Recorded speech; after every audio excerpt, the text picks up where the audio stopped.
In today's Farm Report, the avian influenza has impacted over 80 farms in Minnesota. Emily Wilmis with the University of Minnesota Extension Service Office shares some biosecurity tips to help stop the spread of the disease. During the past few weeks, Minnesota poultry producers and the poultry industry have been dealing with the avian influenza's introduction into Minnesota flocks. An important step in stopping the spread of this disease is by practicing strict biosecurity. These biosecurity tips are applicable to and should be used in both backyard flocks as well as commercial poultry operations, as avian influenza has been confirmed in both types of operations in Minnesota. First, keep your distance. Restrict access to your property and your birds. Consider fencing off the area where your birds are to form a barrier between clean and dirty areas. The clean area is the immediate area completely surrounding your birds. The dirty or buffer area is the immediate adjacent area. Consider this area to be infected with germs, even if your birds appear healthy and disease-free. Allow only people who take care of your birds to come into contact with them.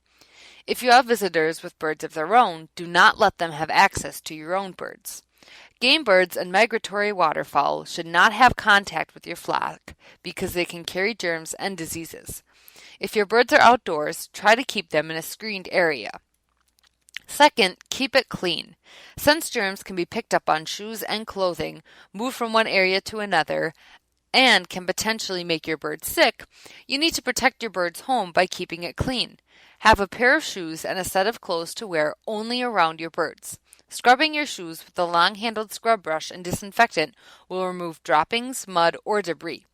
Wash your clothes with laundry detergent. Wash your hands thoroughly with soap and water before entering and after leaving your bird area. In addition, keep cages clean and change food and water daily. Clean and disinfect equipment that comes in contact with your birds or their droppings.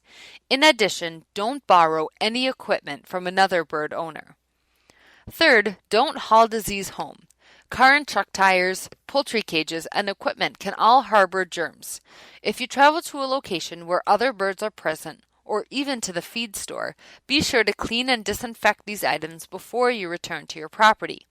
If you are taking some of your birds to a fair or exhibition, keep those birds separated from the rest of your flock and watch them for at least 2 weeks after the event. Fourth, know the warning signs of infectious bird diseases. Many bird diseases can be difficult to diagnose. The list below includes some of the things to look for that signal something might be wrong with your birds. Some symptoms are sudden increase in bird deaths in your flock, sneezing, gasping for air, coughing and nasal discharge, and lack of energy or poor appetite. Lastly, report sick birds. If you need to report sick or dead poultry, immediately call 320-214-6700, extension 3804. If you come across sick or dead wild waterfowl, report it by calling the DNR at 888-646.